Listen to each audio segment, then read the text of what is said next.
Je sais que tout le monde pense que leur famille est bizarre, mais laissez-moi vous raconter tout ce qui s'est passé de fou l'année dernière. Ensuite, vous réaliserez que votre famille est sûrement plutôt normale. Je suis Ellie et je ne suis qu'une fille ordinaire de 17 ans. Je vis avec ma mère, Carole. Mon père est mort quand j'étais jeune, alors ça a toujours été juste ma mère et moi et nous sommes vraiment proches. Un jour, il y a environ un an, j'avais besoin de trouver des vieux vêtements pour un projet scolaire. J'étudiais les textiles et j'avais besoin de vieux vêtements pour les restaurer. Ma mère était sortie et je ne pouvais pas lui en demander, mais je pensais qu'il y en avait peut-être dans le grenier. Je n'y étais jamais allée auparavant et j'ai été surprise de la quantité de choses qu'il y avait. J'ai trouvé beaucoup de boîtes de ces vieux trucs. En fouillant, j'ai trouvé de vieux albums de photos. J'en ai ouvert un et j'ai jeté un coup d'œil. C'était des photos de maman quand elle était jeune, seulement un peu plus âgée que moi. C'était tellement cool de voir ces photos. Je ne les avais jamais vues auparavant.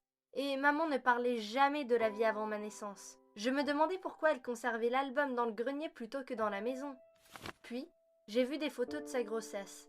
C'était bizarre, elle avait l'air beaucoup plus jeune sur les photos que je ne le pensais. Elle avait 41 ans lorsqu'elle m'a eue, mais ici elle n'avait l'air d'avoir qu'une vingtaine d'années. Puis, j'ai réalisé qu'elle devait avoir eu un bébé plusieurs années avant de m'avoir. J'ai tourné la page et j'ai vu une photo d'elle tenant un bébé vêtu de rose. Mais ce n'était pas moi. Il y avait des photos de ce bébé en train de grandir et d'enfants. J'avais une grande sœur. À présent, j'avais complètement oublié de chercher des vieux vêtements. J'ai sorti les albums photos du grenier et j'ai continué à les regarder. Quand maman est arrivée à la maison, je l'ai confrontée à propos des albums. Quand elle les a vus, elle a eu l'air tellement choquée. Elle a commencé à crier après moi pour avoir fouillé dans ses affaires. Je lui ai demandé si elle avait eu un bébé avant moi et elle a dit oui. Avant ma naissance, elle avait eu une fille appelée Mélanie, qui était son premier enfant. Elle a vécu ici jusqu'à l'âge de 18 ans, puis Mélanie a fait quelque chose de terrible et s'est enfuie de chez elle. C'était la dernière fois que maman l'avait vue. Maman m'a punie pour avoir fouillé dans ses affaires et elle a dit qu'elle ne parlerait plus jamais de Mélanie. Mais je ne pouvais pas croire que j'avais une grande sœur et que ma mère ne me l'avait jamais dit.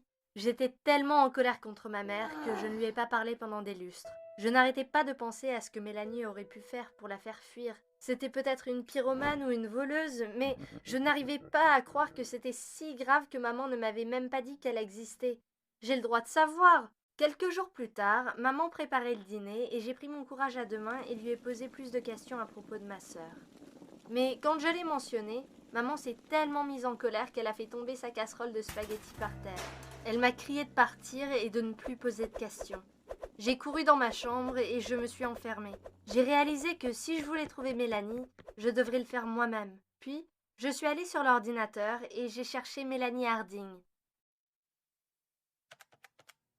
J'ai trouvé des tonnes de profils Facebook de personnes portant ce nom. J'ai fait défiler les images à la recherche de la bonne personne, puis je l'ai trouvée. Elle avait les mêmes cheveux blonds et les mêmes yeux bleu-gris que maman et moi. C'était elle.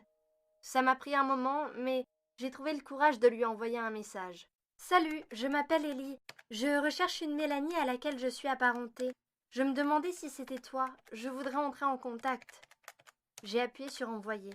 Le lendemain, j'ai continué à vérifier mon téléphone pour voir si elle l'avait vu. Ça disait qu'elle avait lu le message, mais elle n'avait pas répondu. Je me sentais tellement bizarre. Pourquoi ne voudrait-elle pas entrer en contact avec moi? Puis, tard dans la nuit suivante, j'ai reçu un message. Salut, oui, je suis Mélanie. Je suis désolée de n'avoir jamais été en contact. J'ai juste pensé que ce serait plus facile pour tout le monde de cette façon. En tout cas, j'espère que vous allez bien et que vous êtes heureuse. M. J'étais si heureuse qu'elle ait répondu. Au cours des prochaines semaines, nous avons échangé des messages parlant de la vie de chacune. Elle m'a dit qu'elle travaillait comme réceptionniste chez un médecin dans la ville voisine. Elle vivait avec son petit ami, Mike, et deux chats. Nous avions beaucoup de choses en commun. Nous aimions toutes les deux la crème glacée à la fraise, les films Disney, et nous détestions les araignées. Je ne lui ai pas parlé de notre mère. Je ne lui ai pas demandé pourquoi elle était partie. La conversation était si bonne, je ne voulais pas me lancer dans une affaire sérieuse, même si je mourais d'envie de savoir. Puis, un jour, maman a découvert. J'avais laissé mon téléphone en bas dans la cuisine et ma mère a vu un message de Mélanie apparaître sur mon téléphone. Elle m'a crié dessus pour avoir agi ainsi à son insu et a menacé de me punir. Mais j'ai crié à mon tour et lui ai dit qu'elle n'aurait pas dû me mentir et qu'elle était une maman horrible. J'ai pris mon sac et je suis sortie en trombe de la maison. Je savais où aller. Je voulais trouver Mélanie.